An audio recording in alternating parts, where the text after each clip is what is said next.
Just checking. It's live stream. Holy God, man. You're going to live stream this again? Can't speak freely. Anyway, let's talk.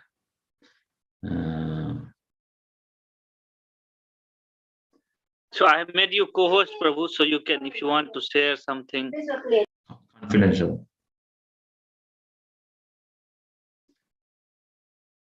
So if I'm co-host, what happens? I can stop also? Oh, okay.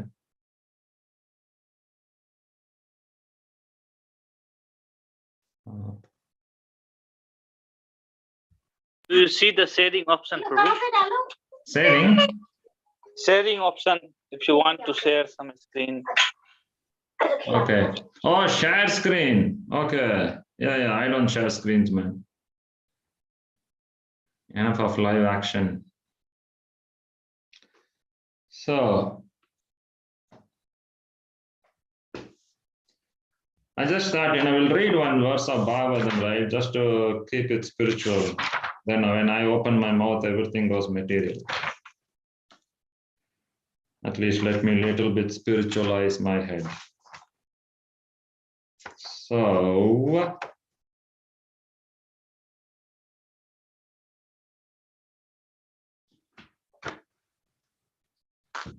no need to think too much. Oh, Vijay Prabhu, are you in Mayapur or what? Looks like you're in Mayapur.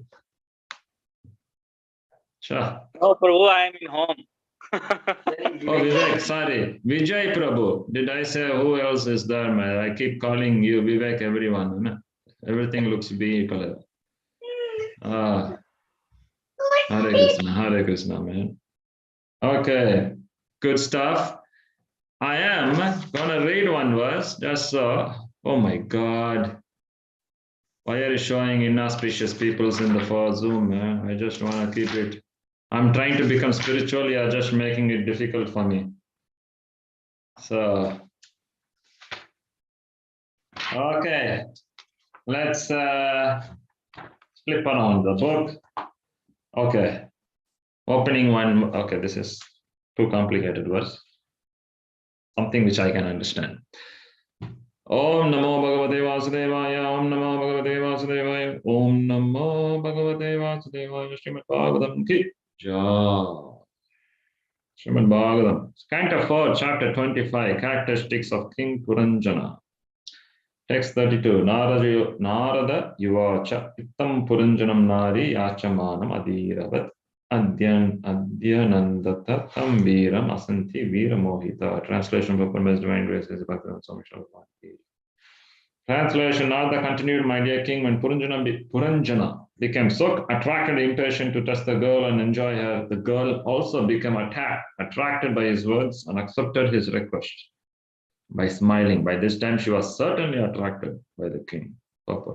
By this incident, we can understand that when a man is aggressive and begins to woo a woman, the woman becomes attracted to the man. This process is described in the Bhagavatam 558 as Pumsaha Shriya Mithuni Bhavametam. This attraction is enacted on the platform of sexual life. Thus, this sex impulse is the platform of material engagement. This conditional life, the platform of material sense enjoyment, is the cause of forgetfulness of spiritual life. Brilliant. In this way, a living entity's original Krishna consciousness becomes covered or converted into material consciousness. Thus, one engages in the business of sense gratification. Amazing, huh? So generally, when you read what's the end of the verse now, it's very interesting. Generally, this is how, for me personally, reading works. So when you read anything, generally you read and there is one particular sentence or a set of words just comes out. It just pops out of the book, which kind of attracts your attention, and then that makes you contemplate more, think as to, okay, how that sentence or words which popped out, I can use it in my life. Generally when you go for shopping, all of us go for shopping, and if not, at least you go to Primark, Aldi, and all the cheap versions of the shop. We all are that candidates anyway. So when you go for shopping, right, you generally see something pops out. from the shelf. It could be for sale, it could be something so beautiful, whatever.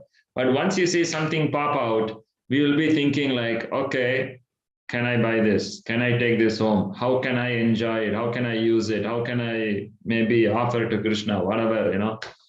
We kind of think on the concept of how can I use it generally, right? If something pops out of the store, we see it. If it's very cheap, if it looks good, next moment we take it home, right?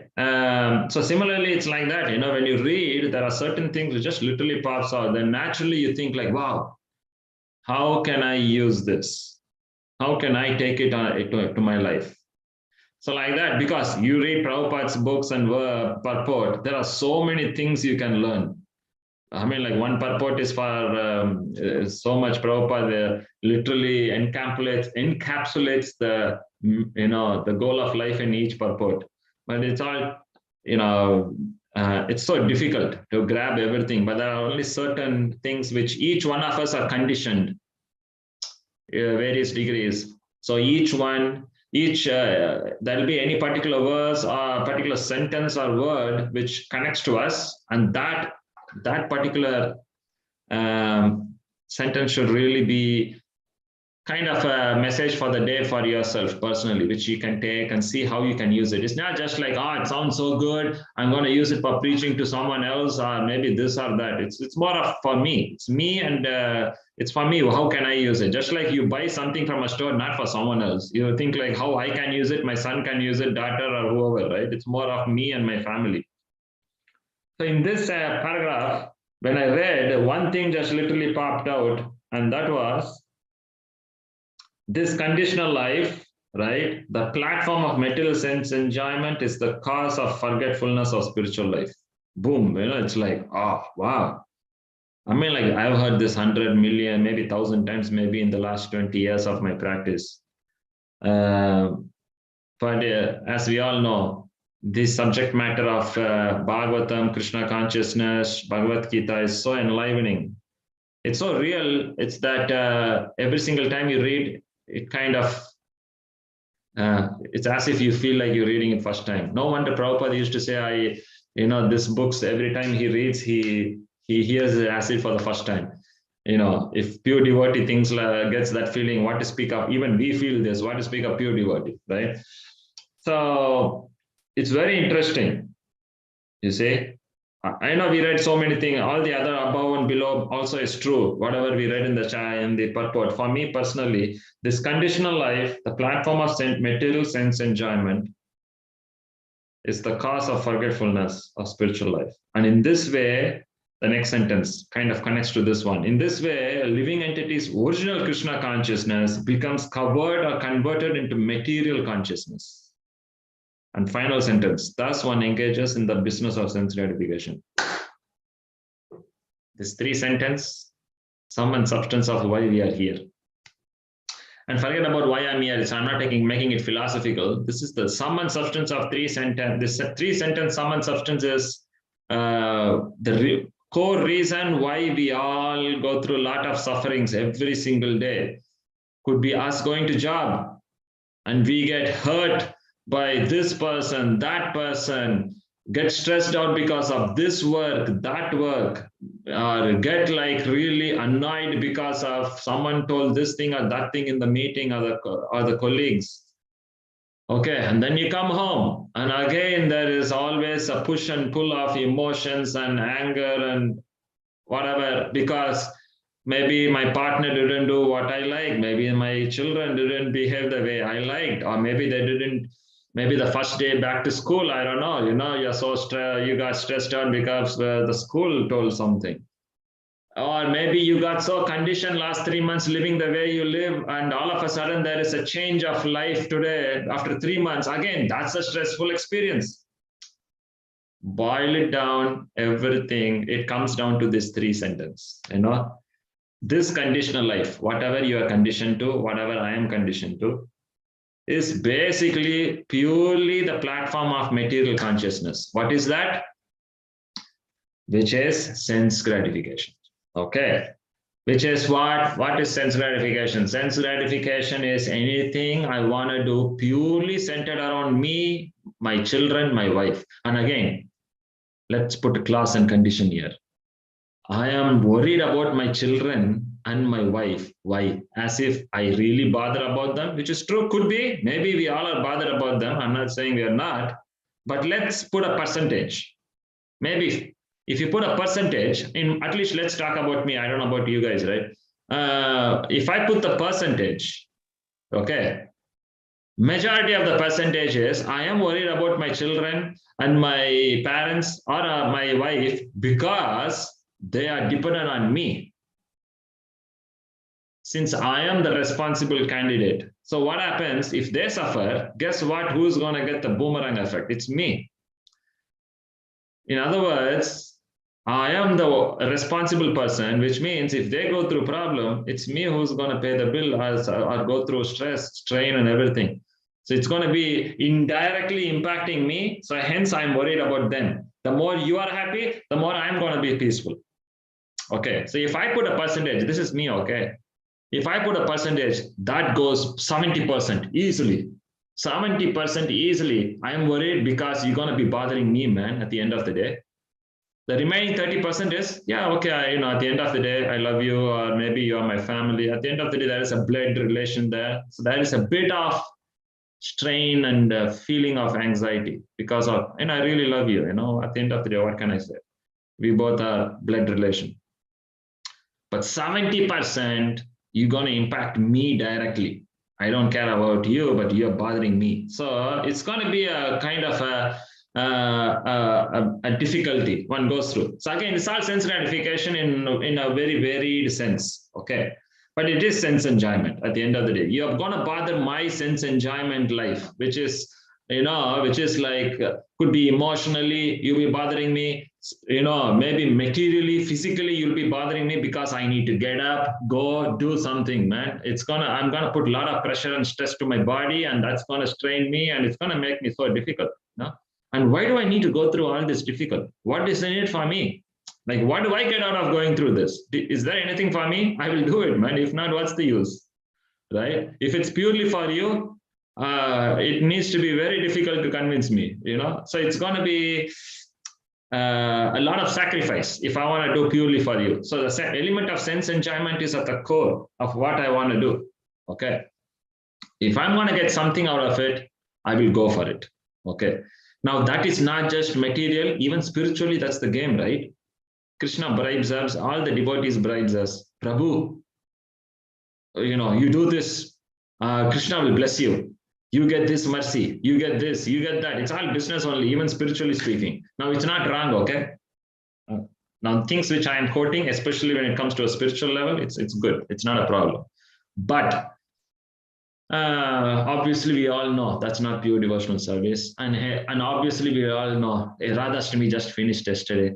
Everyone was hearing a lot of pure devotional service topics, okay, where it's not all about us, it's all about Krishna, Guru, and all those funky, like all funky hi-fi topics. But it's very difficult. Yeah, it's very difficult. We cannot. What do I say? We cannot mimic, those things. It's something should come natural. But again, we can do our best. But at the end of the day, it's not an easy thing. But it's at least okay in a spiritual level. You do something for your own spiritual well-being. For your own, I'm doing this so I can get blessing. Okay, that's fine. Okay, it's better than not doing anything, which is great. And in fact, it's far. Doesn't mean by doing this we won't go back to Godhead either. Chances are there for sure. That's not a problem. But since we are conditioned, the problem is we may like, let's say this, nowadays our devotees, I am the prime head of all these departments. Okay. When it comes to prasadam, let's say prasadam is a topic of discussion which is evergreen. Yeah. You give the same pizza every day, system can actually really, we are really okay with that. Even though it doesn't go stale, maybe after eating one slice of pizza one day, I get bored, but tomorrow again, the taste bud gets into action. Now, what happens is, most of the time, we all the devotees, we put lots of austerity, take a lot of challenges to cook Rajbhog, Chapan Bhog, etc. and etc. Okay, to serve devotees, to serve Krishna and everyone. Yeah, a lot of money also get invested, a lot of energy, a lot of efforts. Now, again, we all do this so that we can get blessings, obviously, prime goal. But since we are conditioned by nature, in other words, we have many favorite items which we like to eat in general. What happens is we get to do all the hard work of service. Okay. And finally, it matters big time what comes to us as Mahaprasad in the plate. Right? It's very difficult to go away walking empty-handed with one banana saying, Prabhu, thanks for all your service.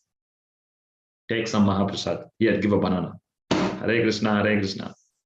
Okay. Maybe first time they'll say, Prabhu, anything you give, it's okay. Okay, man. How about next week? How about the third week? How about the fourth week? 2 months, 3 months, 4 months, continuously every time you come and do donkey service work, lot of cooking, lot of Lakshmi from the pocket, every single time all you get is banana and a flower as a Mahaprasad. No prasadam actually in the plate, right? Pure devotional service, okay? So what happens is, we can count in fingers how many of us can sustain that.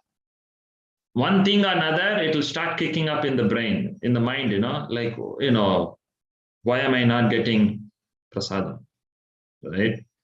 Well, to be frank, I don't need to wait for 1 month, 2 months. The same day only, I will get boomerang feedback from people. Prabhu, what is this? Oh, you are a senior devotee, na? You got a big plate. I'm not getting anything. You think I can eat that plate? Imagine in my plate, lot of prasadam. Okay, Prabhu, oh, you're getting all my special Mahaprasad. Actually, I didn't get this box and that box. Hey, man, take the box, man. Don't ask me. Because imagine if I eat that box, I'll get stomach problem. You take that. I would rather be happy with that rather than I eat that box, which you have put an evil eye on. Okay.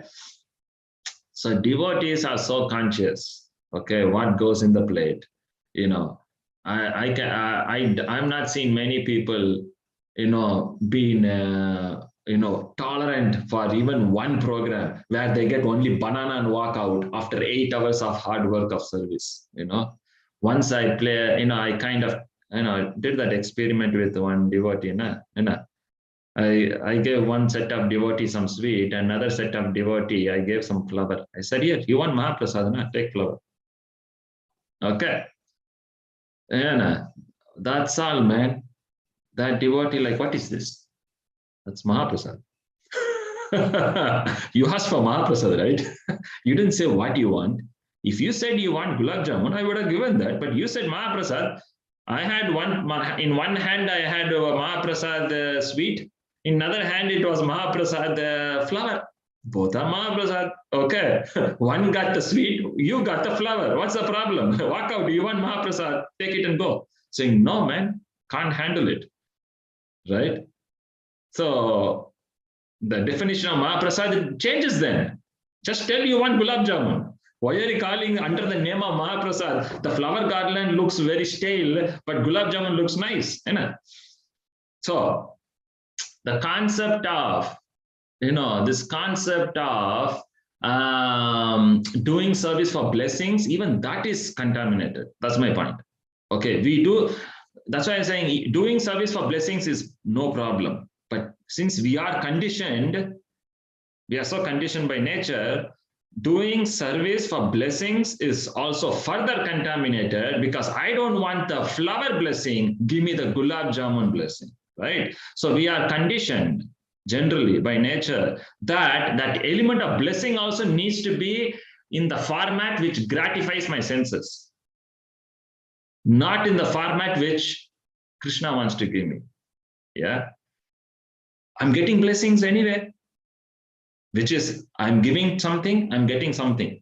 So that is, I'm still talking in the terms of not pure devotional service here. Pure devotional service is, you hear these leelas where Prabhupada had 3 heart attacks. He was distributing books or Back to Garden magazine in Delhi and get, what he said, knocked out by a bull in the street, and he went unconscious in the hospital. You go to New York, where 1 year his typewriter was stolen. One and only Bhagavad Gita handwritten got stolen. Now, what do you speak about all that, man? Prabhupada was not making money to build a house or build his pharmacy. For God's sake, he was a sannyasi just doing some goodwill seva for Krishna only. And even in that, if Krishna is coming and poking his nose, right? What can you speak? Any human being will think like, hey, I'm doing this for you. What kind of protection are you giving me? You stole the typewriter. This is for you only. You stole that one Bhagavad Gita. This is for you, man. Prabhupada has a lot of logic to put there. And no wonder, even Prabhupada felt, I'm going back to India, man. I'm going back to India, and he went many times to the harbor. Prabhupada used to say, I used to go and see when is the next ship going back to India. But Prabhupada obviously is a pure devotee. I mean, Prabhupada was pushing, say, I'm going to do this for my guru. Anyway, it's a different platform. But my point is that how I'm not talking that platform. Okay, I'm not talking that platform where Krishna is giving blessings. He was giving blessings, but apparently on a material platform, it was not a blessing. Getting kicked by a bull and go to hospital and getting stolen. Technically, on a materially speaking, it's not a blessing. It's kind of a curse in our dictionary. Someone steals something from the house, we can't say, Prabhu, I heard your house was broken and stolen. Krishna's blessing, Prabhu. I'm not going to say that, right? I'm going to say, what, man? I went to temple. I went hosted devotees for program. I did so much donation. Is this what I get from a Hare Krishna devotees? What kind of protection? I'm not going to chant anymore. I'm not going to visit temple anymore. That's what I will think. To be really frank, that's what I will think. Why do I need to go? What is this? I will start putting a lot of question mark around Krishna consciousness. They're saying, is this what I will get or what? My faith will get shaken, in simple English, right? So I'm not talking that, okay? Let's not talk that, because we don't want that anyway. We are not, who is this? Praying that give me misery, misery. Who is that?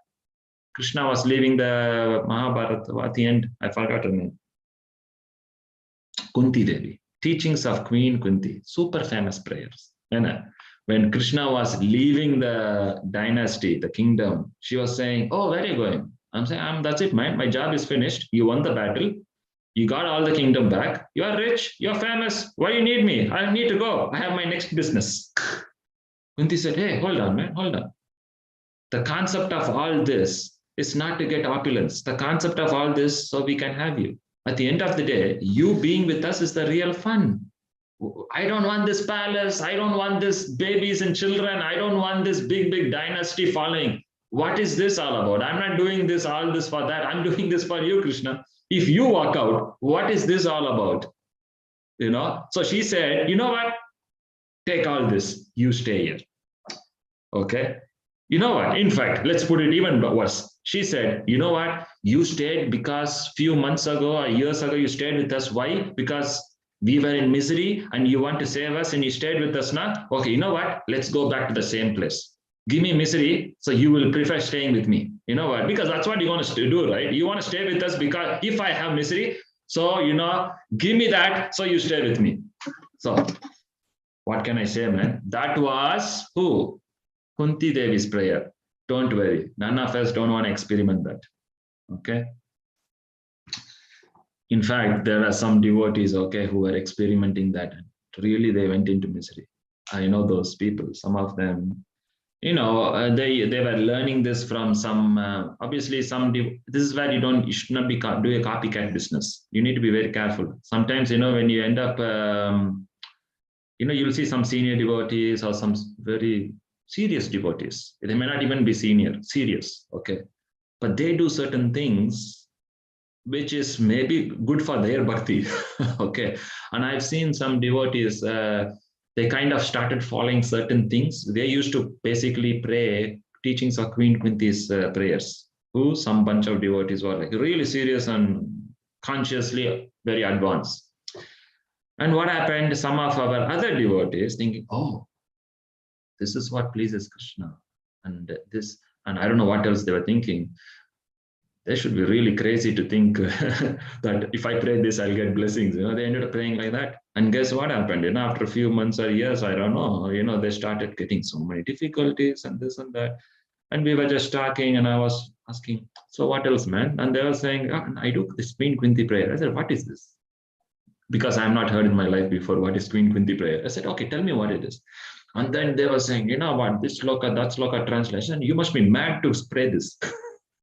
Why are you praying this? He said, no, the other devotees, they're very serious, sincere, they were doing this. Yeah, they may do. What's your problem? You pray something else, right? Because are you ready for suffering? He said, no, I don't want. Then why are you praying? Doesn't make any common sense. You don't want. Why are you praying something which you don't want? You get the point. So that's why don't do copycat business. You need to understand what to follow, what not to follow. And again, we just follow the basic outline, which Prabhupada is given, chant 16, follow 4 regs, pray for pure devotion service. Don't go into deeper. If you can't handle it. If you can, be my guest. But my point is, one should understand that, even getting blessings from Krishna, we are so conditioned. We want the gulab jamun version, not the flower version. We are not even talking about hi-fi philosophy here, like Prabhupada, Queen Kunti here. Forget, throw it off the, off the balcony. Don't even think on that concept. And we don't even want to compare. It's like comparing our apples against oranges, right? Apple and orange, someone says, you know what, do I buy this apple and that orange? Why are you comparing? Apple and orange is different. If you want to compare between Gala apple and Little apple, let's talk about that. Why are you comparing apple and orange? Both are different family of fruits. So like that, don't worry. Don't worry about Prabhupada and Queen Kunti. They're totally different. We can take inspirations, but don't worry about following in terms of following in a mimicking platform. Okay, it's very hi-fi. So, but we can always take inspiration and move forward, pray that I can be a devoted like them, right? But let's think where we are.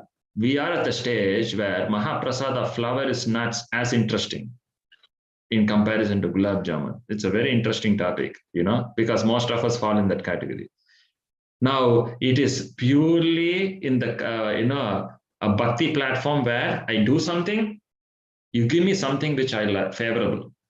Okay, favorable means blessing, which is going to help me, make me more a better person, make me feel happy. Okay, now even in that we are so choosy. We want gulab jamun, not flower, because we are conditioned. Okay, and what is the condition? The condition is give me a blessing which will gratify my senses. Okay, even if you gratify spiritual senses, at least it's okay, which means what? I will become more spiritually enlivened, more ecstatic. Sometimes you go to temple and you pray that, oh God, I feel so bad. At least Krishna, I really want to serve you. Please, bless me so I can really feel inspired. I can go and do the service. I just want some element of inspiration and blessing. So I can really genuinely want to do service. So it's kind of a blessing where you don't want to do artificially, you want to do something more naturally. So that's okay. That is more spiritual blessing, which you are getting to make yourself more inspired. Okay. Now, if someone is going out there and doing it on a material consciousness, which is gratifying my material senses, what, gulab jamun prasadam, I will be very happy. It makes me feel good. Flower, what is, excuse me, what do I get? Is there anything nice out of this flower thingy? I appreciate the blessings which comes with that, but what else do I get out of it? So that's the problem we have. The problem is what's in it for me. We take it too material, too too materially, bodily conscious. Even blessings we cannot contemplate. And what is happening? This is dragging us down and down and down to material consciousness. There's no spiritual concept at all.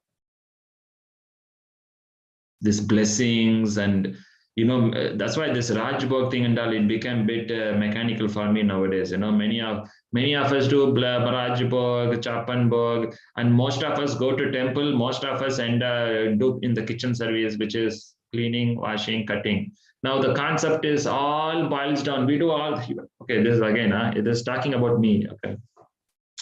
When I talk about me, doesn't mean it's not about you also. You can take it for yourself also, right? Radhashtami doing a lot of service, okay? A lot of service for long, after many, I don't know, after 15 years, I went to Soho Kitchen and I was doing service. Let's put it in like that, okay? Now I was doing this service and that service, it became 2 o'clock. And then I was still thinking, you know what, I gonna extend a little bit more because according to statistics, the more late I go, the more good prasadam I get, because you know our Hare Krishna temple, how they function. They save the best for the last. Okay. So, but you know what? I did my level best till 3 o'clock and I was like a little bit fainting. I thought, you know what? I can't push it more than this. Unfortunately, I have to stand in the queue. So I ended up going down, standing in the queue, and they just gave me 1 box, man. I was so upset. I was like, what the hell, man? I did 8 hours service. Do I deserve just 1 box like some other guy who just popped in now? You must be joking to me. You see? I said, anyway, just give me the box at least. Otherwise, I won't get that also. You know, I just grabbed the box and I went out. I was like doing a lot of mathematics there. How do I get the next one? You know what? I can't be bothered standing in the queue again. I just cannot do this business again, you know? I was like, I went down. I said, okay, Vijay Prabhu came. I said, you know what? If you're not going to get me another 2 bucks, you're going to hell, okay? Just get out and get me 2 bucks. Yep. So dutifully, he went and got 2 bucks. Thanks for that, right? And I survived the heat. But I became even more upset after that. You know why? So I had all the prasadam, all finished, went. I think that night or maybe next day morning, I don't remember. I was going back. I was going in the train. Yamuneshwari was with me. We're going there. And then she asked, oh, why did you leave early? I said, I couldn't handle more than 3 o'clock. You know, I was so hungry. Then I was going in the train and she was saying, oh, after all the serving is finished, she said there were only 20 devotees or something, and we were all sitting on the top floor, and there was so much prasadam there. And we were just getting twice, thrice, 4 times paneer sabji, sambar, X, Y, Z, poured acid on my stomach. Okay. She was putting fuel on the fire. I was like, oh man, this is the most disappointing thing I've ever heard. Okay. Because you know what, I was happy. I got 3 boxes. I said, you know what? Okay, I'm better than the other guys. I did 8 hours of service. I at least got 3 bucks. Okay, and the other guys didn't do any service. They got 1 box. Okay, I'm a little special than others, and at least my tummy is happy. Forget it. I'm happy. I will compromise the ultimate sense gratification I was dreaming about. But when she told me, I was not hungry, you know, I was full. My stomach was all good, but I couldn't just digest. She got unlimited prasadam. She couldn't even eat more than that. Because I got rice with 1 spoon sambar in it. 1 spoon sambar. I still remember the rice was so dry. Okay. Not enough sambar was there. I was not happy about that, but I just lived with it. Okay. Then she came and said she got cups and cups of sambar and she didn't know what to do. I was like, you're joking. You must be joking. Okay. I was really upset. Even till now, that element of incompleteness is there in my heart. I feel incomplete. Radhashtami is not complete. This is serious stuff, okay? I'm not saying stories here. Still that element of incomplete. I still feel I didn't get the sambar which I should deserve to get, and I feel like something is not really full yet. Okay. Now, I'm conditioned to have more sambar, not the paneer sabji. Paneer sabji I gave in donation, in fact. Because too many paneer sabji in the Hare Krishna movement. Sambar, you don't get the best generally. And Thiru Prabhu is very good in sambar. We should acknowledge that. And I was like, man, I didn't get the sambar. Okay, fine. Now, see, this is where we stand. You see, point is this: 8 hours of service is flushed down the drain. Okay, you do all the hard work and you are still worried about the sambar, which I didn't get, which some other devotee got. I should be happy, generally saying, okay, good man, you got nice sambar and prasadam, bless you, Krishna's mercy, Hare Krishna, Hare Krishna. No, This is next day morning in Radha Yatra. I'm worried about why I didn't get more. Okay. And even till now, my heart and tongue is like little bit upset. It's like if I get a chance, I will just jump into that. It's that kind of a feeling. Okay. Now, my point is, this is where I stand. And I think many of us fall in the same category. Let's put in the same family, right? Don't think, oh, why Prabhu is thinking about somebody. Hey, if it's me, for me, sambar, it's for you, paneer sabji. Okay, don't think you're not thinking like that. All of us are in the same boat in some extent, right? But the concept is, this is our heads are pretty much geared towards how can I just grab as much as possible. Sense gratification. At least if I'm worried about not getting enough blessings in a true sense, that's a good news. If I am worried about sambar, I am like thinking, I went through obviously, me being very critical. I'm equally critical about my own thought process also, right? So I was like, oh my God, I think my Krishna conscious is not going to be any better. All the Radhashtami service down the drain. I'm worried so much about the sambar, not anything else. So that's where we are. That's where we are. So, but the problem is this. That's why this sentence stands out for me. This conditional life, the platform of material sense enjoyment, is the cause of forgetfulness of spiritual life. I'm not surprised. Unfortunately, it's so difficult. So what's the way to move out now? See, the point is, we all understand this sense enjoyment is so thickly gross, so thick on our skin and our heart. It's so difficult to really think Krishna conscious, Now, because of this level of sense enjoyment and attachment we have, the flip side is that, not the flip side, sorry. The consequence is that we are losing the real happiness, which is being spiritual, being with Krishna as devotees, really doing service. We all have that glimpse, right? We all have that glimpse, right? Where we feel very happy and blessed. Sometimes I have had some feelings of like that. At times you feel like, Prabhu, I don't want any prasad. Just give me blessings. Just blessings. No prasadam, man. Move it off. Sometimes you feel spiritual, man. You feel so spiritual, just don't bother. Just give me Krishna conscious blessings. Krishna, please, holy name, pure bhakti. Then 30 minutes maybe. After 30 minutes, maybe 1 hour. You're saying, okay, what's for breakfast? Today, what's the breakfast? What happens is sometimes you're spiritual. Then the whole thing comes out, you come out, you're saying, you see the plate. Problem, for me especially, it becomes what, you have a tray of lasagna, pizza, stuff like that. And then the tray is empty. Everyone has eaten. And you don't even get that. You get some tea cup. You're like, you're joking, man. How can everyone get it? I got nothing. So that really twists my brain, saying all the spirituality goes to it's like evaporates. Like sometimes, you hear Bhagavatam and Prabhupada saying, sun comes, the fog goes off and everything becomes clear. You heard that experience where Prabhupada says that as soon as sun comes, all Maya goes away. The fog just evaporates and it becomes clear. For me, it's the opposite actually. I'm very spiritual, I come out. As soon as I see an empty tray of pizza with nothing, it's like, my Krishna conscious is gone next second. I'm like, what are you talking?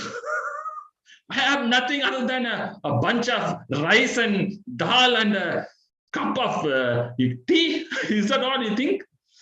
Because what happens, you are so spiritual in the morning, Sunday especially. You do cooking service, you go and pray to Krishna, a lot of high funda philosophy. And then you come out, most of the time breakfast is finished, man, by then, because everyone has eaten. And you're like, and sometimes they do chapati sabji. I'm like, no problem, and I'm okay. I don't take much. Sometimes devotees think Prabhu is so austere, They say, yeah, chapati sabji, what's the big deal of renouncing that? I say, no, it's okay. I don't eat now, generally, But guess what, someone is cooking Rajbhog in the house. No, it's okay, I'm going home and eat. Because Rajbhog is waiting in the house, you idiot. Just don't give me this. Okay. Now, sometimes In Soho Temple, someone sponsor breakfast, man, and they do all cheesy product. And by the time you turn, only the tray is finished. And you come, you're like, the tray is empty. It's like, Prabhu, I thought you don't take breakfast. Hey, that's for chapati sabji, not the pizza tray. You don't understand the logic. You're so dumb, you just don't know what to eat, what not to eat. Okay. So this shows how many years in the spirit you have been in ISKCON. You're so naive. You need to be many years in ISKCON to understand what to eat, what not to eat, and what time to come.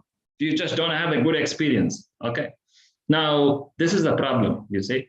All the spirituality just goes boom down and you become so material. And I get into misery, frustration, all the etc., ecstatic symptoms, And then you go home so upset, you're like, forget it, man. I'll just sleep like that. I feel sleepy. I'm not going to eat anything. Just go. So this is a problem, sense enjoyment. Krishna just evaporates in the sky. You just don't even get a feel of it. This is too dangerous, Now that's why it's very difficult for people like us who are so thick-skinned.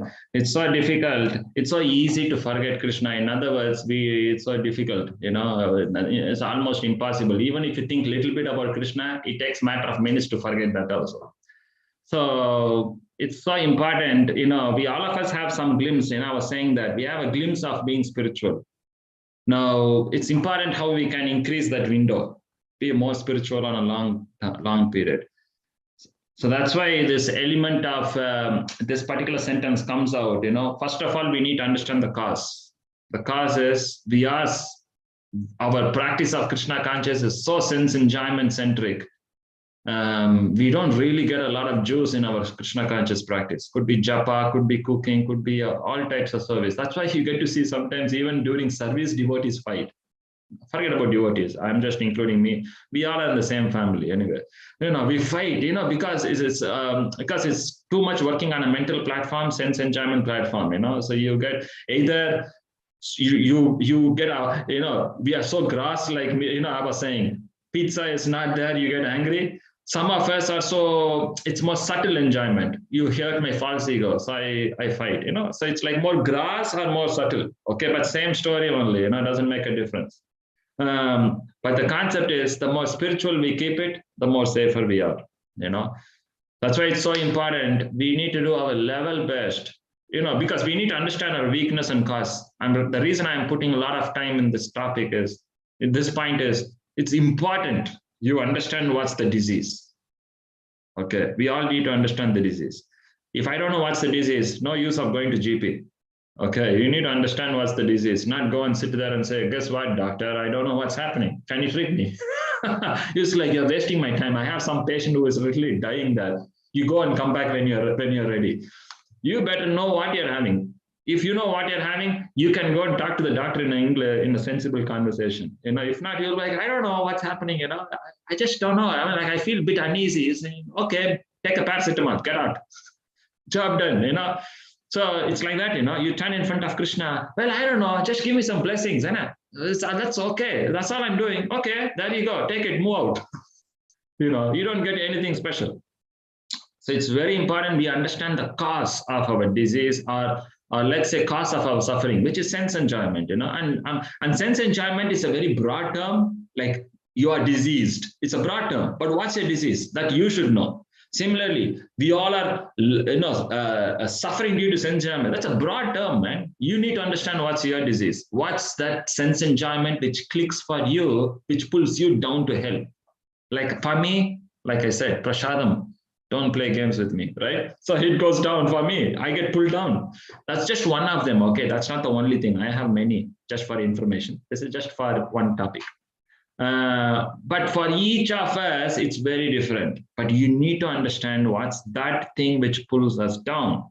But once we understand that, naturally, once you know your weak point, what's your disease, what's your sense enjoyment weakness, naturally the next immediate thing, being in Krishna conscious, when you see a doctor, you talk about your disease. When you see Krishna, when you see a spiritual master, when you see devotees, and when you ask for help, you're going to exactly ask for that help. You say, no, Prabhu, I have a weakness. I eat too much. I have this, I have that. So can you please help me how I can get out of it? Why do you think I follow Sattvic?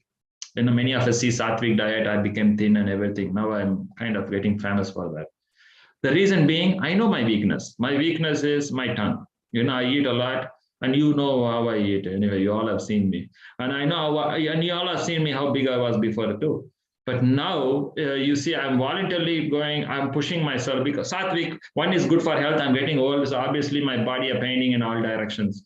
So Sattvic, one is gonna treat my disease or my pain, body pain. But second, it helps me to control my taste bud, my tongue. So I'm kind of reprogramming. Again, nothing happens overnight.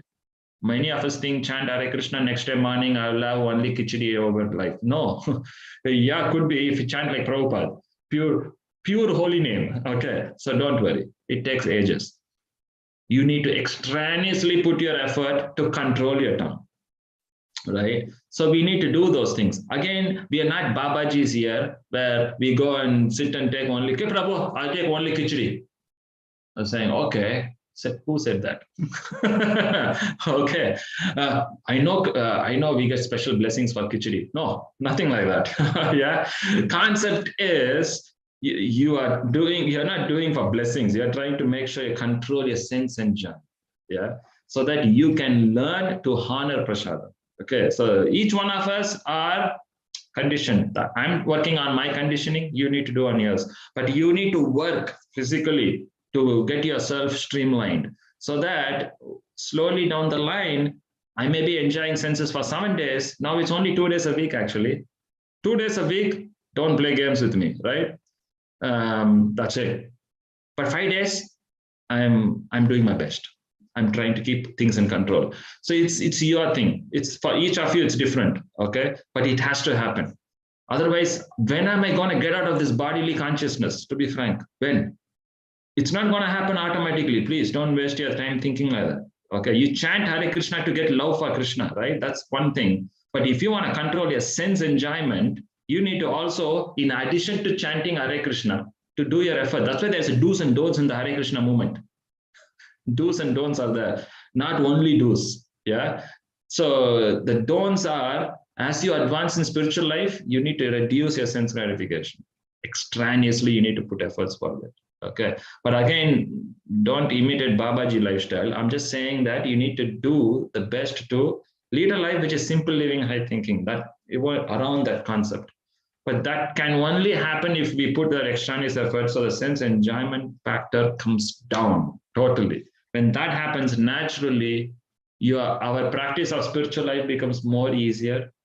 It becomes, in other words, we don't get agitated more. Let's put it in simple terms. You don't get more agitated. You're like, okay, anyway, I'm not very interested because my tongue got conditioned to something more simple. My tongue is not conditioned to something more, opulent. So I'm okay if I don't get it. Fine, I can live with it, which could not have been the case before. So it's really important we recondition ourselves to a simple living, high thinking concept. So we really move high in our spiritual practice and push ourselves towards that. But you will know only if what is your disease? Your disease could be something else, right? But you need to work on it. Now, why am I talking all this? Because today is Bhagavatam sponsorship. Okay. Now, I have to say all this in some extent. You know why? Even the element of our devotional service has become so sense gratificatory centered.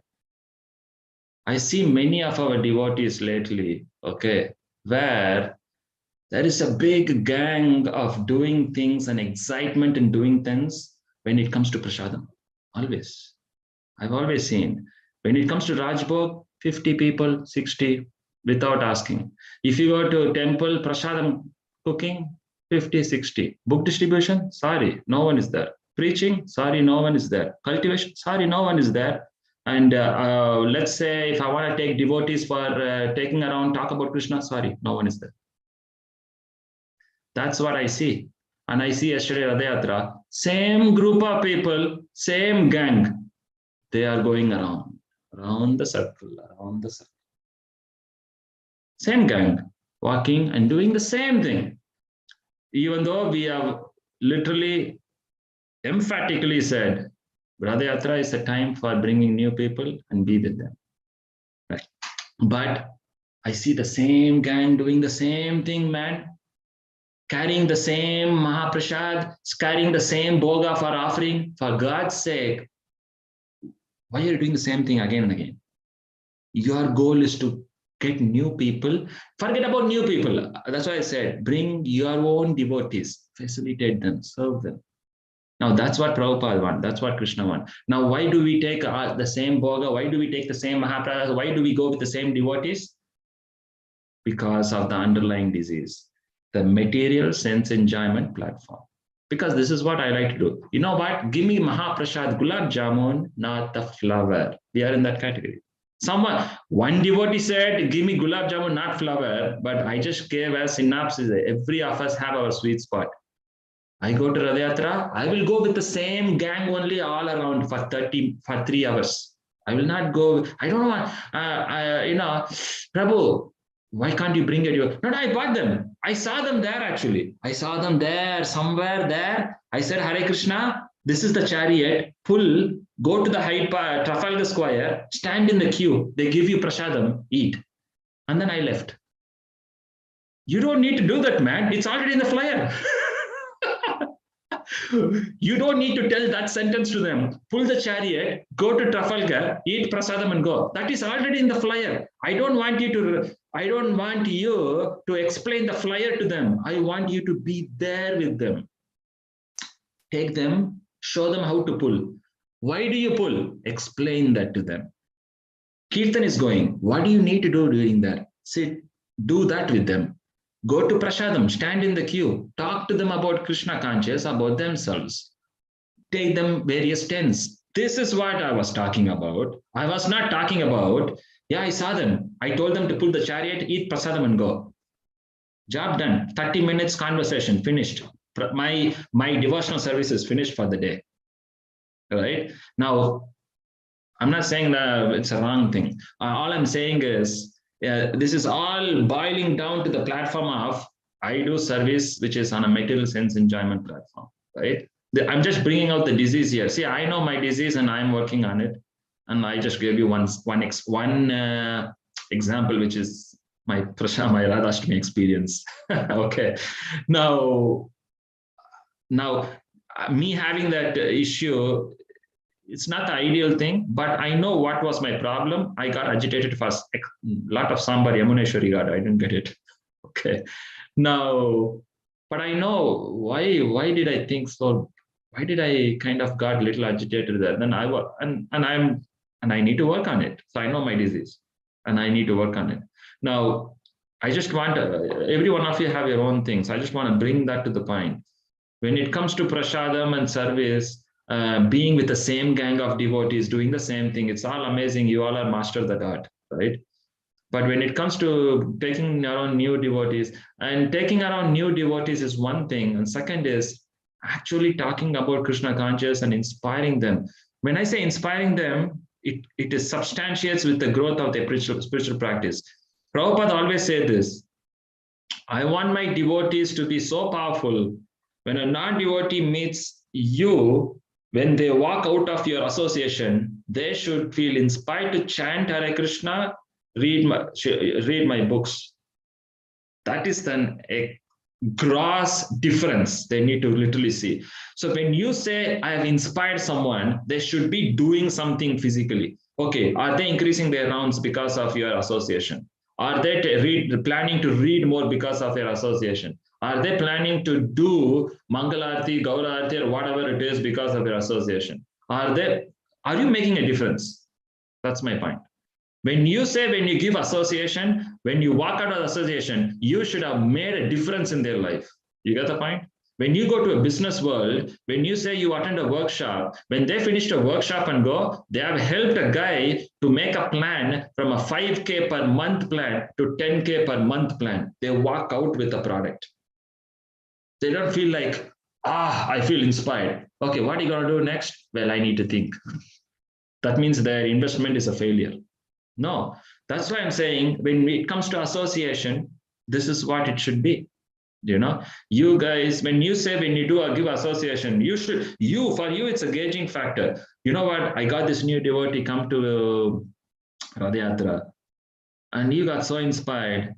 Now he really wants to chant 4 rounds. He wants to increase to 8 rounds. He wants, maybe he wants to buy a book. He wants to start reading every day. Now that's what we are talking about. You get the point, you know. So now that's the impact we can create, and that's the impact we should create if we're talking about taking devotees and inspiring someone. But how many of us do? I was watching Radhashtami, I was watching Rath Yatra. Let's say Friday, not Friday, sorry, Saturday and Sunday. I just observed. Okay, I just observed what everyone was doing. Again, I didn't observe because I want to observe, or I was not observing because I want to inspect everyone. Because I'm myself worried about sambar. I didn't get what am I to inspire others? Okay, this is just an observation, just randomly happened. Okay, when I was thinking, okay, I was worried about sambar. Is it me or is it everyone? Again, I was comparing because I just want to know where I stand. I was like, you know what? Every devotee were going around the same gang. Oh, okay. And how many were actually doing preaching? Oh, well, not many, including me. Okay, fine. How many were in the kitchen? Wow, many, including me. Okay, how many were very much excited for prasadam? There's no, including me. Everyone was excited. So I was like, this is no hope, man. This is, I was thinking this is not how it should be. I remember when I was Krishna conscious, let's put it like that, man, Rath Yatra was not like this. Not just Rath Yatra, Radhashtami.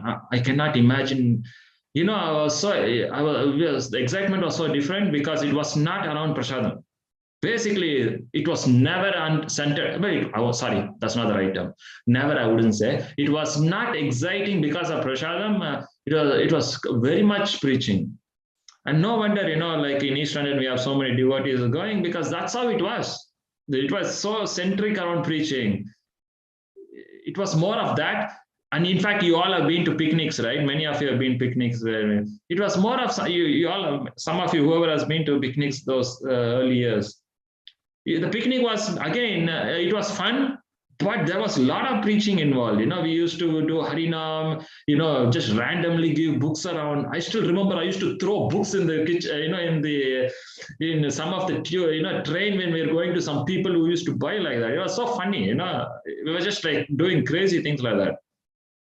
And it was purely preaching, just going around and doing stuff while we were just enjoying and doing some crazy things. Nowadays, I don't feel many devotees say, can we go for picnic? I'm like, what do you do, man? Same prasadam, same fun, nothing, no difference. So nowadays, you don't see any picnic happening because personally, I'm like, oh, what's the difference, Because I'm not Krishna conscious nowadays. But my point is, you don't have to be like me, actually. So that's why I don't give talks much, just to let you know. But I'm just saying that you don't have to be like me. So my point is, the concept of being Krishna conscious is, it was before it was very spiritual in the terms of it was very much what Prabhupada wanted, senior devotees, my spiritual master or your spiritual master, whoever it is. At the end of the day, what Prabhupada wanted is like, distributing books, preaching. It was fully centered around that. And it was very exciting then. It was very exciting. I remember we were doing Western preaching and all in Dartford. I don't know what happened to me that time. I don't know what was going in my head. I was doing a lot of preaching actually, doing a lot of flyers door to door and doing flipping 2-3 years. I was going every single week to driving and doing programs. Nowadays, even if some driver texts me, I won't go. But my point is that it's really centered around preaching like that, that's where the fun is, and that's where it should be basically. And to be frank, if that's not going to come, if that's not going to happen, it's going to just going to drain. The whole thing is going to drain down. You will see it's diminishing basically. It'll just go off. Now you may ask, Prabhu, I don't care about Bhakti Vriksha. Why are you talking about that? But I'm not talking about Bhakti Vriksha here. Just look, it's about you and your family. Now most of you are worried about your kids because most of you have kids here. Now, and most of the parents come and talk to me saying, Prabhu, my teenage, my youth, my child, they are not practicing. They are not this, they are not that. They need this, they need that.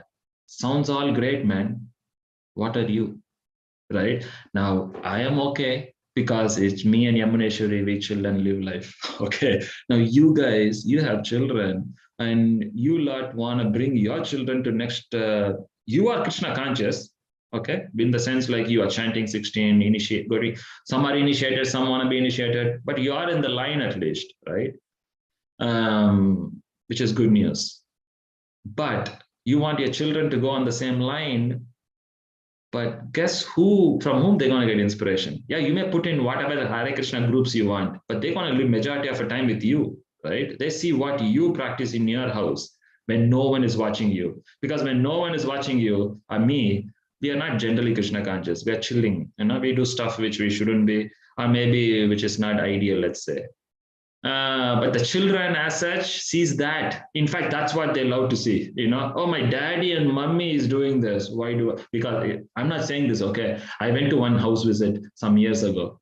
I was talking to one devotee. Now, I don't know, she's not, I mean, like they're pretty new. I'm not seeing them in the community after that.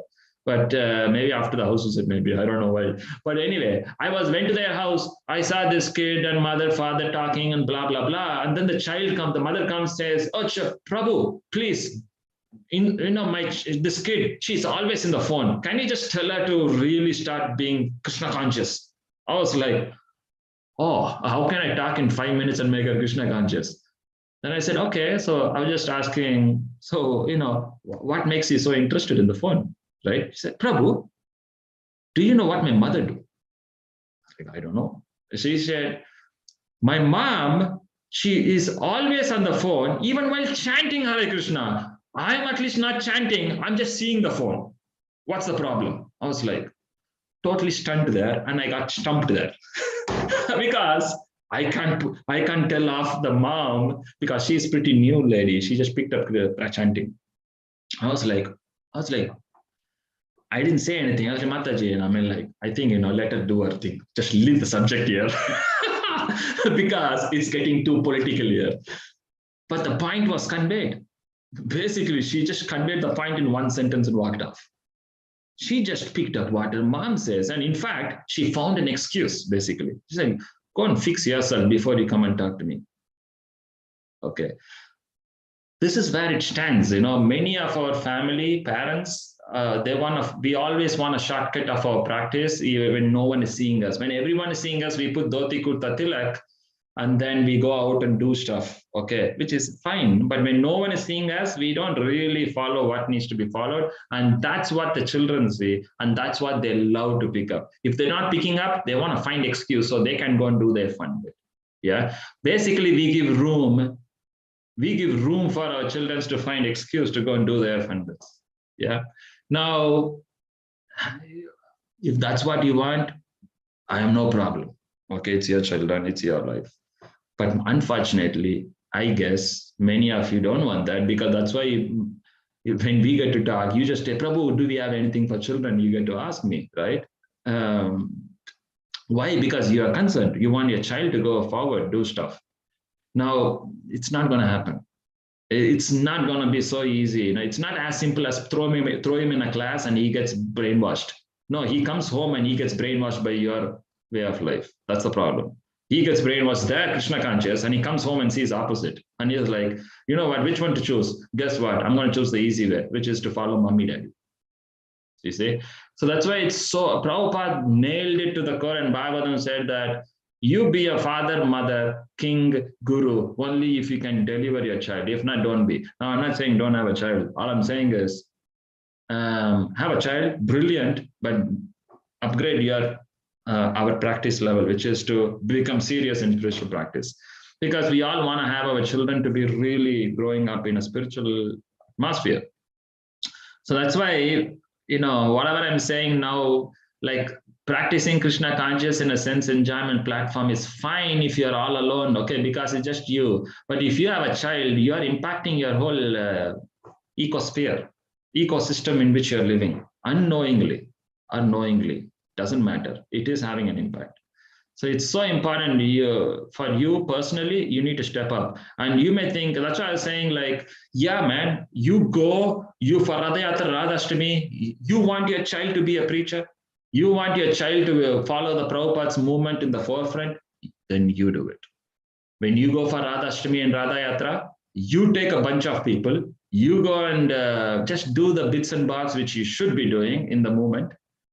Naturally, 9 out of 10 kids, there is always odd one out. Let's not talk about that. 9 out of 10 will follow your footstep. Because I've seen that. I'm not talking theory here. Okay, I've seen many children who follow the footstep. And I've seen many children going in this way to that way, just because the parent changed the way of doing and the child went the other way around. But they're saying, Prabhu, what happened? All of a sudden the kid is doing so amazing stuff. Yeah, because you are doing now. That's the problem. Hey, that's the good news. That's why. It wasn't happening before because you are in a different world. So it's so important. Don't throw the ball in someone's court and say, go and fix it. My child should become, because we're kind of used to that. Why? Because we throw the kid in the school thinking the school will do the donkey business and I will just do my business. And naturally the kid will become an elevated Albert Einstein or Isaac Newton or something. That's how we are trained. We throw it somewhere, pay money to tuition, they pass 11 plus. I throw them in this school, they grammar school, and they become to Oxford, Cambridge. I can be my own life, but it doesn't work in spirituality like that. It works in your career because they know that you are not a doctor to learn from you, right? The kid, in other words, they don't take you as a role model. If they want to be a doctor, they will go and find a doctor, right? But for spiritual life, they see you because it's your culture, which you as a parent want to follow, make your child follow. So the child will think, okay, mommy, daddy, you're telling to follow our culture, but are you following your culture? Then I will follow from you. So that's where the ball is. Spiritual culture comes from tradition. That's why it's a parampara. We all have this parampara concept. Spiritual culture comes like that. It doesn't come from some outside to inside. That happens only if you becoming first Krishna conscious. But if you are Krishna conscious and if you want a child to become Krishna conscious, it comes through that parampara only. So it's so important that we as a practitioners, as a parent, if you don't want to do for the sake of the Prabhupada's pleasure, Bhakti Vriksha, whatever, name it, right? If you are great, if not, not a problem. Just do it for a child, man. You need to go and do what you need to do. Please don't waste time in just thinking like throw in a school class and they become Einstein or some next Prabhupada or something. Doesn't work like that. Because they're going to come back to you. They're going to stay with you. They have to talk to you until you are alive. So which means you need to be that, what they want to be, right? You want them to be something, you be that, naturally they'll be that. Chances are very high, at 9 out of 10, I can say, easy. So it's so important. This practice of Krishna consciousness from a sense enjoyment has to be moved away. In other words, I go to temple, I go and do service, just do. I'm not saying we should not do prasadam, cooking service, feeding service, eating service. Do that. But that's a supplementary service. Like Vaisheshik Prabhu released this book. Our family business is book distribution. Family business, spiritually speaking. So it's very important. If we as a family, spiritual family, we are all spiritual family, obviously. I'm not your uncle, auntie, or you are not my either. We have nothing materially speaking. We are a spiritual family coming under the banner of our spiritual grandfather, Srila Prabhupada. It's so important. We understand our family business, which is book distribution, preaching, which means you go any festival, do everything, okay? Do the cooking, cleaning, eating, chit-chatting, fun-making, do that, but not at the compromise of not preaching service, or at least assist someone who is preaching. Do either. Well, that's what I do. I can't preach, and I'm not a preacher, okay? I've never been, I don't know whether in this lifetime. Some are good at something, but then I made the decision, you know what? I don't know whether I can preach in this life. I don't know whether I have that guts or brains either. But I thought, like, you know what? I will just assist those devotees who will preach. And at least through that, I will do preaching, right? So I will help devotees who are a good preacher by nature, And then in that way, I'm at least part of that life cycle. If not, I am that life cycle, right? And that's why I got married, So, like you saw, Yamuneshwari is a book distributor. She's a natural preacher. So I just help her, right?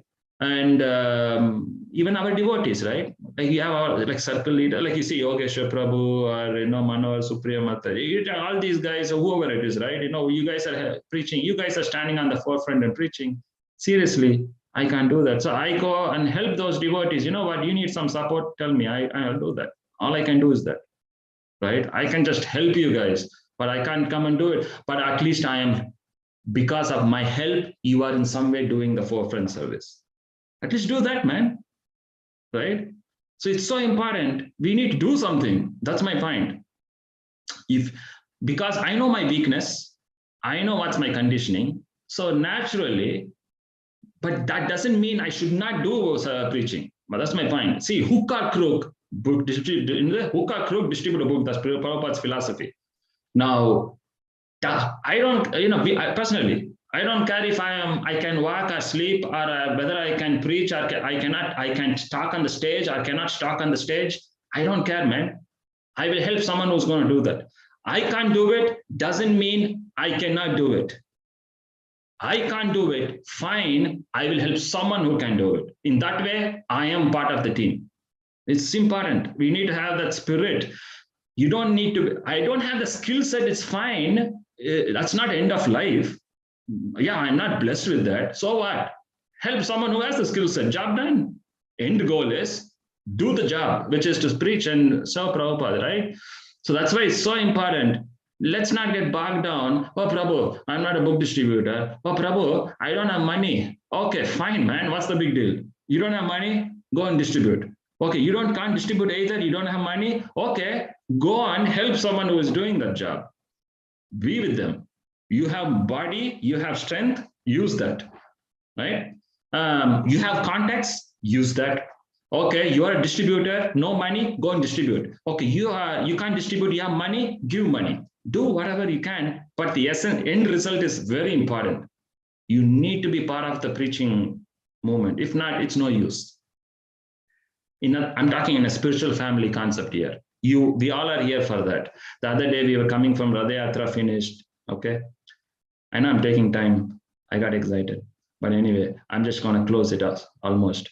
I'm coming from we were coming. This was yesterday, right? Sunday. We were finishing Radha Yatra from the East Ham, coming home. All of a sudden, okay, there was one spot where generally our Muslim friends come on board. They do. I mean, like, we don't need to talk about them. They are an amazing bunch of preachers. I will fall at their feet to get that spirit. I don't know where, if I can be 1% of them, my life is back to God. I cannot even be. They were doing big time preaching. They used to do that. The same spot. There was another bunch of people. I was thinking, in my life, I will never do what he did. There was one bunch, all new, I would say maybe late 30s. They were like nearly 10 to 15 boys and girls. I say boys and girls because they were boys and girls. Okay, they were not man and women in the sense like they were not married, no family, okay? They were like maybe 20, when I came to the country 20 years ago, how I was, they were that. So put a speaker, put a mic. Yeah, they were speaking in my language, Tamil, okay? Jesus Christ. Yeah. One bunch of boys and girls in one side, another bunch of boys and girls on the other side. I can guarantee to say they don't have any centers or movement because I've never seen them before. This is the first time I've seen them in the neighborhood. And they're pretty new and young and fired up blood. I can guarantee they don't have a center in East Ham. They are in the venture of starting. I can really sense that a bit. I don't know if it's true or not, but that's the feeling I got. Okay. And this guy, he knew only 2 or 3 sentences, basically. He didn't say anything. Same 3 sentences, he's shouting on a speaker, which I'm 100% sure he didn't get any approval for, any no council permission. He was doing exactly dead opposite to a mosque. Okay. He is talking the same 3 sentences about Jesus Christ continuously, like a chanting machine. So loud, I can hear almost till Saravana Bhavan. And I was thinking, Again, it was so embarrassing for me because I was thinking, we have all these books and philosophy. In Yamuneshwar was saying, we have all these books and philosophy. I'm so shameful to even stand and talk to one guy, not on the speaker, even face to face. And this guy, all he knows is 3 sentences. And he repeated that constantly, not even one word changed in the speaker, constantly. And I was literally laughing in my head. I was thinking, which idiot is going to get convinced of this 3 sentences?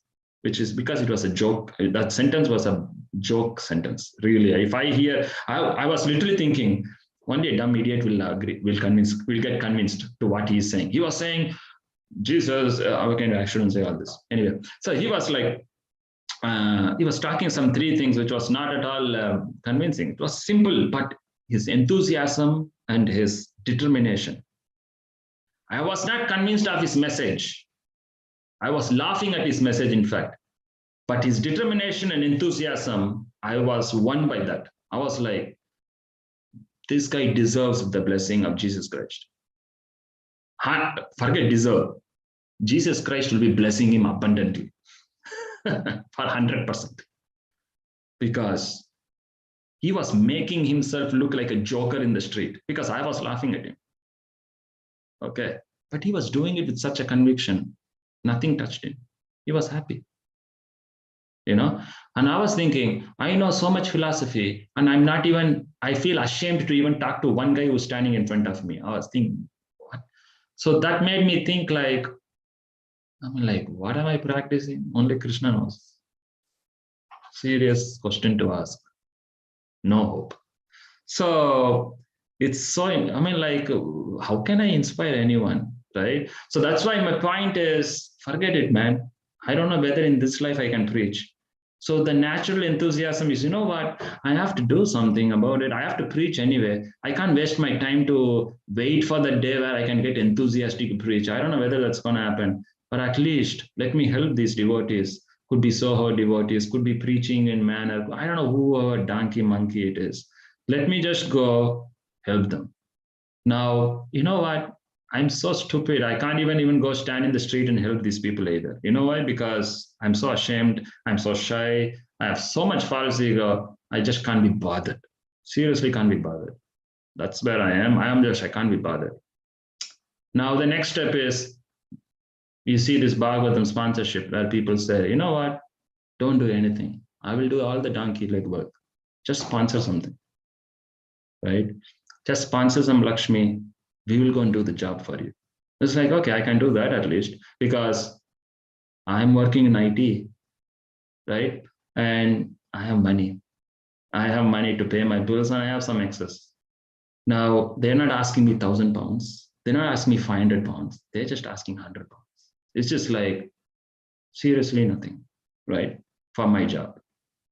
So I'm like, okay, I can give you 100 pounds. And that's going to help me preach. Fine, I can do that, And is that going to be of inspiration? It will be inspiration for my kid, right? The kid is going to say how much money I would have saved to buy my tickets to go and see someone in my family in India, okay? How much money I would have saved or spent for my sons and daughters' birthday. How much money I would have saved and spent for my children's studies, tuition. How much money did I save and spend for buying a Bhagavad or any books of Prabhupada? Question. Now, I'm not saying you need to do it because you're a devotee anyway. You don't need to do it. You are already convinced and brainwashed in Krishna conscious. You don't need another book to get brainwashed. Obviously, it's for your own spiritual development, but you don't need to be brainwashed. You are already convinced. But what will your children see? They don't see you're brainwashed. They'll see like, Daddy, Mommy, you spent all the money all these years to take to India, buy this for me, put me so, you spent loads of thousands to get me past 11 class. You have done all this to me. You have not done any time Bhagavatam. You have not I'm saying you personally bought a Bhagavatam and gave me as a gift. You have not bought any Bhagavatam and put in the house and shown me how to read. Or forget about show me, I'm not seeing you doing it, or maybe you're not given gift as to our family members either.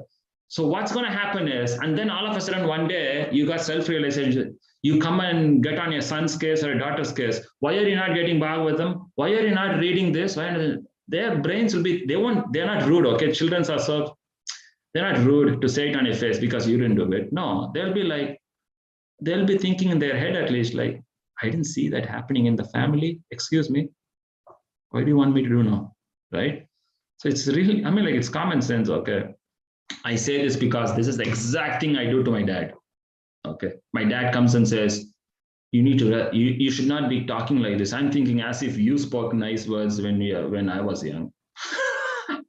He's like, right? It's a natural thing, right? You think as if you did. Why are you questioning me, man? First you follow before you come and tell me. So it's the same thing. So it's a golden opportunity. I'm going to wrap up, right? I can talk forever this Bhagavatam concept. Not this, our one concept. But my point is, see, it's an opportunity. I'm not going to get into the weeds of how Bhagavatam is going to give you blessing and all that, because you guys know far better than me. I don't need to come and tell that topic. I'm not going to touch all that, but I just want to connect to you personally here.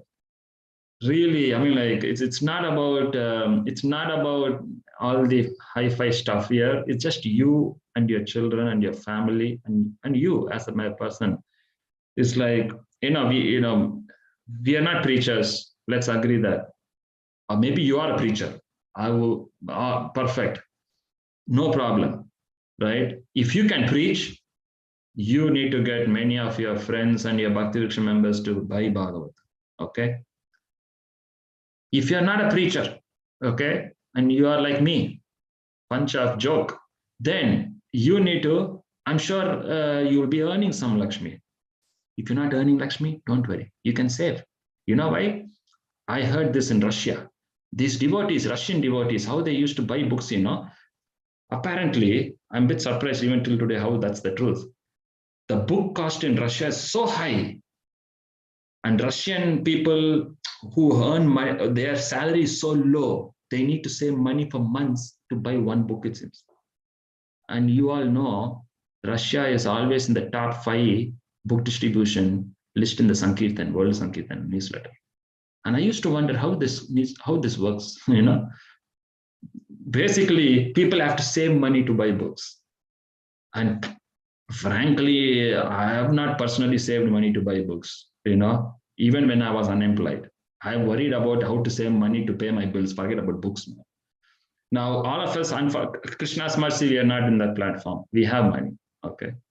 Now, it's an opportunity where one is for you, for all of us to get out of the sense enjoyment platform is one thing. Second is for our own next generation, kids and family or whoever it is, whom you really love and care about, and you want them to be inspired. It's a chance for you to walk the talk, right?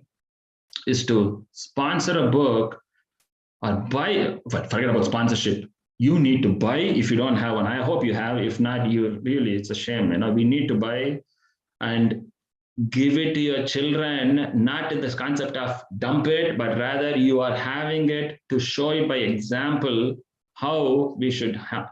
Buy as a gift, read that, and live by that. Okay, living is the next concept. At least read that.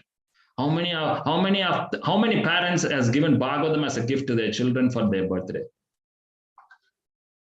I'll fall at your feet. Not literally, mentally. No. Many of us give gift for various types, right? Now you may say, Prabhu, the kid is not interested. Well, the kid is not interested. As if the kid is interested to go to learn class. Guess what? I'm like joking. Who is interested to go? But you push it, right? So same like that. Bhagavatam, who is interested? But this is what we show. You give by example. My son, you are a teen. You know how to read English. Here, take this book as a gift for you. This is my gift to you, right? You don't need to read now, but the day will come. You will read. Here's the gift. Please keep it with you, right? Now that's going to stand still in any kid's heart. So it's very important. It's important as a parent, we do the dan first to the kid, to the family whom you love, do the dan within the house. Charity starts in home. Second, if you have done that, you are one of those nice parent, then you can do the dan and where you teach the children to say, you know what, the best, we always talk, The best charity is to preach. The best charity is to give Krishna consciousness. The kid will say, hello, I'm not seeing you give charity of books before. So it's like, it shouldn't be like that. Rather, and again, it's not, Prabhu, I gave 5 years ago. No, it's not that, man. You don't give charity once in 10 years. We give every year. Now, if you are a preacher yourself, you don't need to give from your hand because you are making others to give. Great. I'm talking to you if you're not a preacher. If you are like me, right? If you are a preacher, that you don't need to spend a penny. All you need to do is get others to sponsor a book, buy a book. You have done your bit. Because the end goal is this. We want to push the movement because we are a spiritual family. Now, if I can't do that, I'm not a preacher, I'm a dumb idiot, then okay, let's do from our pocket. That's the second thing we can do. Because like we all said, like we all know, doesn't matter whether I'm skilled or not skilled, whether I'm a preacher or not preacher, end result should happen. Just preach. Do whatever you can. You can do it. Help someone who can do it. So I know this devotee wants to distribute book. I will sponsor. You distribute. Hare Krishna. Right? So it's a golden opportunity, right? This comes only once a year, and it has to happen every year. We do on Gita Jayanti time. We do Bhagavad Gita, and this is what do you call this, man? Bhadra Purnima time. It's Bhagavatam, right? And it's 100 pounds business, which is nothing. Okay, we don't need to sit and save money for it. And even if you need to save and do, that is your austerity. And that is the example you show your children. And when your child earns money, he will do the same thing. You know what? My daddy used to do this. My mommy used to do this. You know what? Earning and praying, I can be like them. So that's what we need to set aside, right? We need to show that example. So it's so important that we got a golden opportunity. Manner has created this extra new ventures now. One is you buy for yourself for 135 pounds or something. Again, you go and figure out the price, right? If you want to do service, you will know that. But I'm just giving a rough money here. 135 pounds or something. Now, but there's another opportunity also. You may think like, Prabhu, I mean, like I have one and all that business is done and dusted. I don't want another one. Or I don't have anyone who is not interested, who is interested either. I'm one of those secluded person who don't have any circle. Fine, no problem. Welcome. We both are friends. So what we can do, you got another opportunity they opened up this year is that Indian villages, they are giving Bhagavatam set. Like you donate, and in India, in the villages, they're distributing, and that's 100 pounds. And it can be in any language. Hare Krishna. What else you need? You are a Telugu, Hindi, Tamil, Bengali, doesn't matter. You choose your language, they distribute in that particular village for 100 pounds. In India, in the villages. And you know what's happening in India. I don't need to talk politics here. All Christian Muslim conversion is going in nuts there. Now, I don't care whether it's who is Christian Muslim. My point is, when you do this preaching, you as a person, you literally show, and you do it on the name of your son, children, all that, and you make them understand, you know what? You're not earning now, I'm doing this for you, but I'm praying that one day you can be doing it yourself. That's the example you set, and you tell your child also, this is what we're doing, man. This is my gift to you for your birthday, right? Now, because our devotees are very great in birthday celebration. Now, this is real birthday celebration. So when you do this, I mean, like real in the context of what you want to do as a spiritual family, right? So you could either do that also. Okay, you can give us Bhagavatam sponsorship and gift to the family in villages in India, which devotees are planning to do that, which is great. You know, that's another great opportunity. So I would always suggest first you do charity in the house first. Very important. If you have done that, do the next bit, which is the village. Yeah. If you are a preacher, don't do any of this. You go and get your members to get Bhagavatam set. Okay. End goal is simple. We're just going to assist in preaching. Simple as that. If not, I have no problem with prasadam business, right? But it has to substantiate. It is a supplementary service goes with our preaching. If you're not going to do that, I'm talking from a missionary perspective, it's going down. But if you're not interested in that, and who cares? Unfortunately, the house spirituality is going down. And like I was saying, your children and all the extended family, if not at least the children especially, you're not going to get what you're looking for, and it's going to be a tough future for you. So it's important. We need to kind of balance it out, and this is And it's not at all an austerity for devotees like us who are earning in a decent figure. We can very much accommodate and do this bit.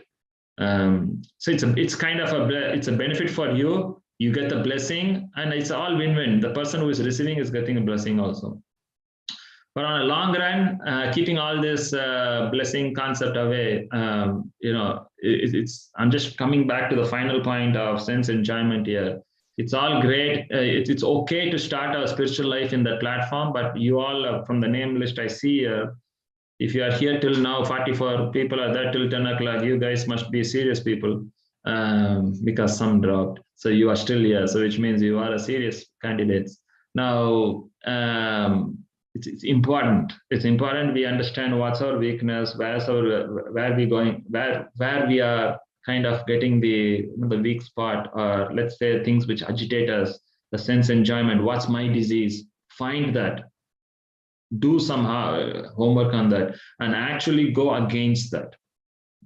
If eating is your sweet spot, okay, fine, have prasadam. It's not a problem, but try to twist your consciousness to an extent where you are honoring than eating. And how can that be done? That's you only know how it can be done. I know how it can be done for me, and I'm doing on it. It could be different for you. My food could be your poison. So we can't connect to it's like I said, like Kunti prayer. Don't copycat. Think what you can do. If you need help, you can always talk to devotees around you who is a bit more experienced. They can give you some ideas for your problem. Okay. But you need to do the homework. Find the root cause, find what's a disease, get out of it, do your best to work towards advancing, doing more spiritually conscious, and pray for that.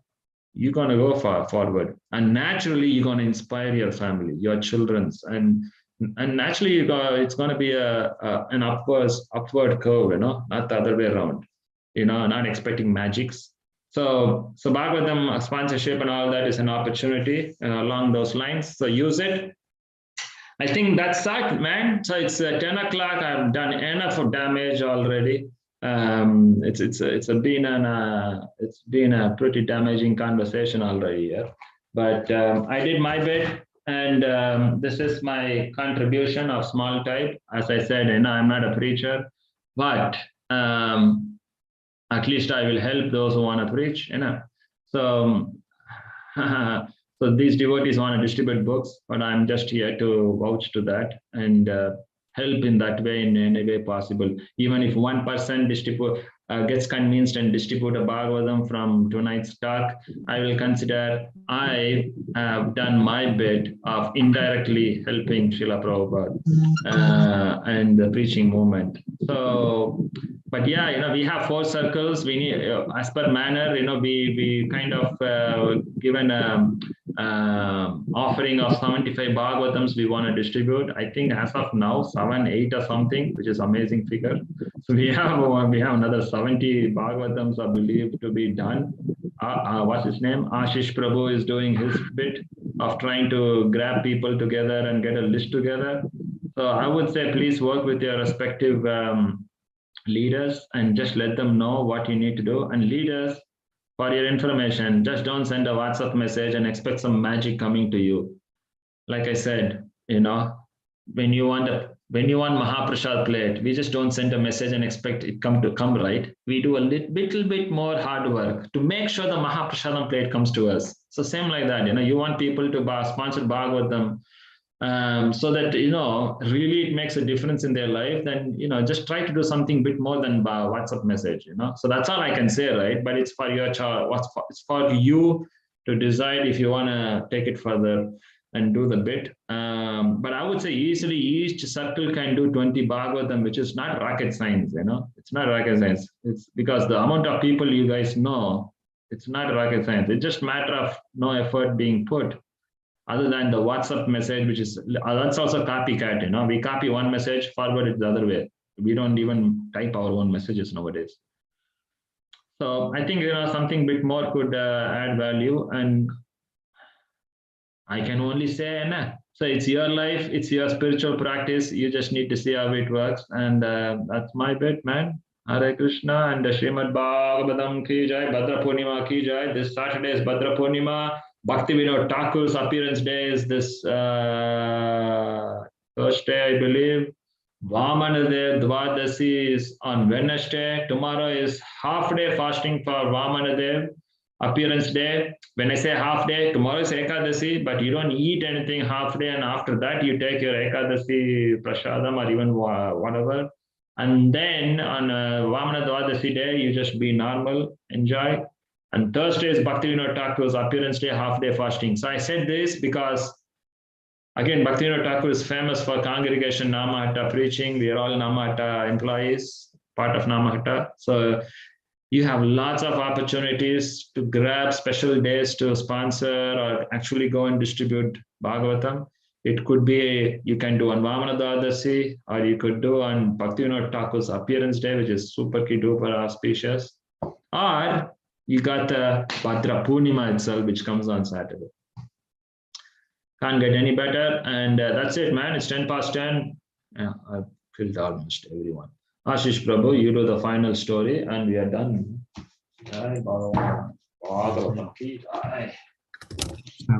Thank you. Can we share one video, Prabhu, like 5 minutes video? Yeah, you share, and people stay.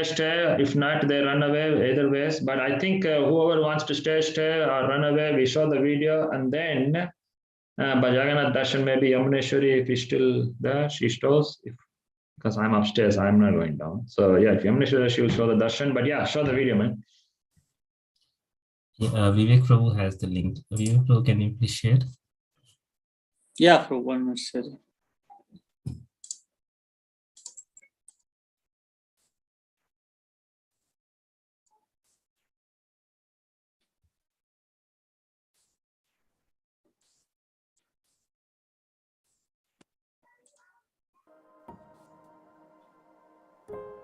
Nama Om Vishnupadaya Krishna Prishtaya Bhutale Srimate Bhaktivedanta Swamin Iti Namane Namaste Saraswati Deve Gauravani Pracharine Nirvishesha Shunyavadi Paschatati Shatharane Vansha Kalpatarupyas Chakripa Sindhubhya Evacha Patithanam Bhavanebhyo Vaishnavebhyo Namo Namaha Shri Krishna Chaitanya Prabhu Nityananda Shri Advaita Gadadhara Shivasari Gaura Bhaktivinoda Hare Krishna, Krishna Krishna, Hare Hare Hare Rama, Rama Rama, Hare Hare.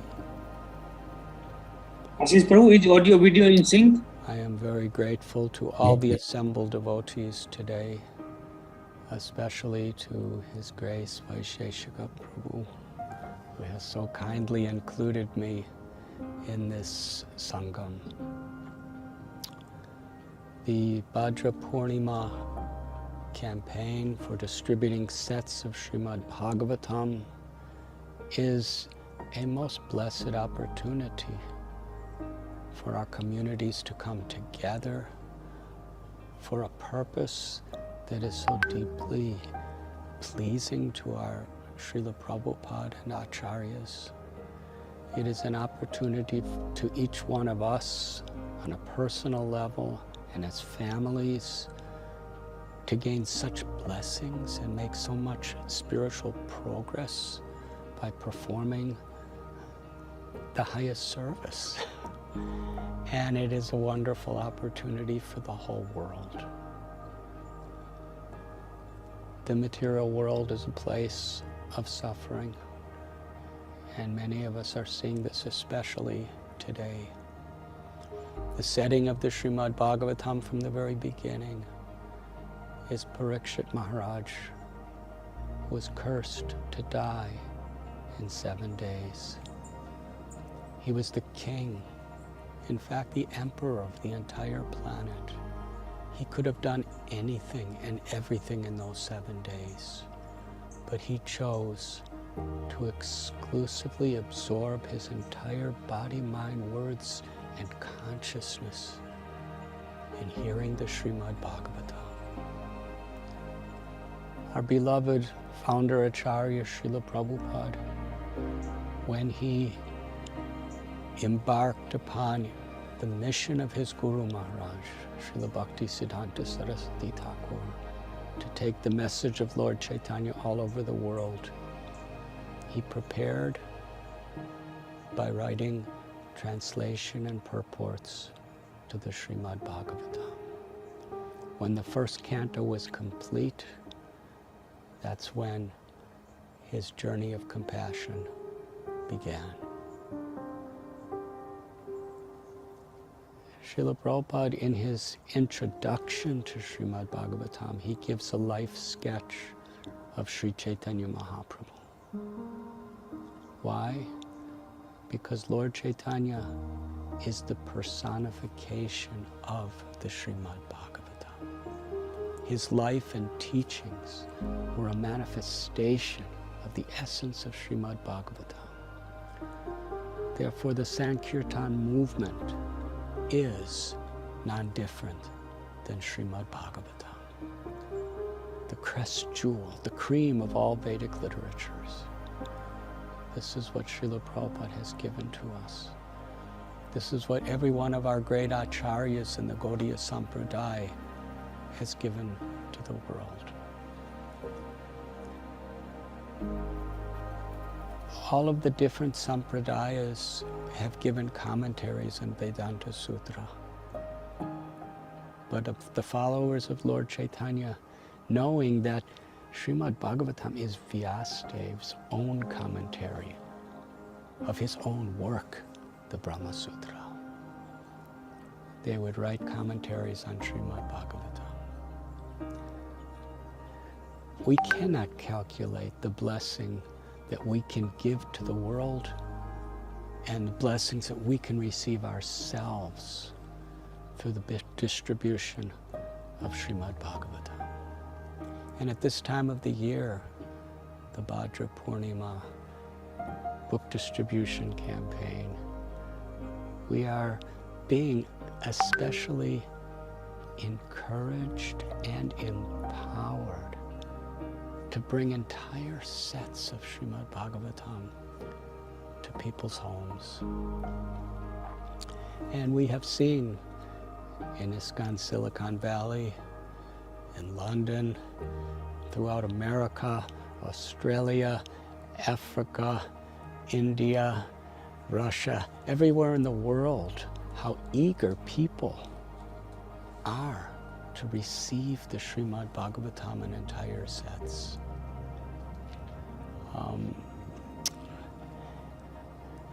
With all my heart, I request everyone, please let us individually and as communities take very seriously this opportunity to share the very heart of Srila Prabhupada's compassion with the world in the form of Srimad Bhagavatam. I'm especially grateful to the devotees at ISV, ISKCON Silicon Valley. And the aim this year is 2,500 Srimad Bhagavatam sets. And please, together, let us make this beautiful offering. To all the devotees, wonderful devotees in the UK and in Europe, let us come together to take this very, very special opportunity to flood the areas where we live and all around with this oceanic mercy that Srila Prabhupada has given us. When Srila Prabhupada sailed across the ocean, actually, I'm speaking on August 14th, and it was August 13th that Srila Prabhupada boarded the Jaladuta.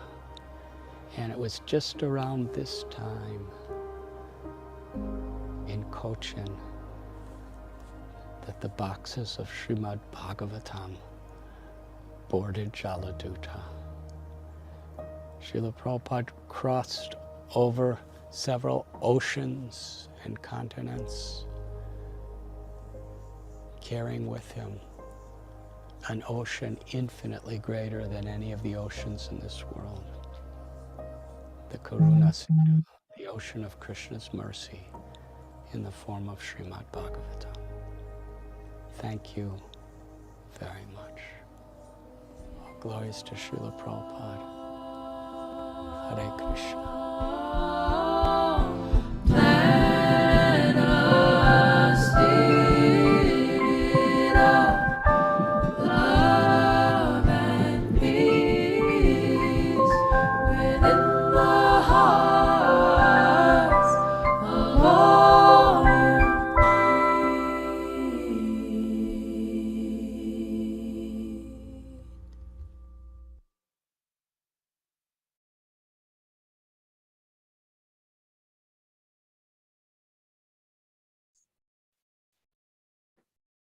Hare Krishna. Ashish Prabhu, would you like to say something, or it's done?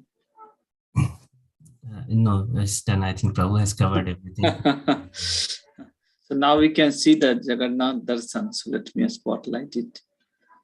Jai Jagannath, Jai Baladev. Jagannath is still in the flower outfit. Oh, okay, Mataji.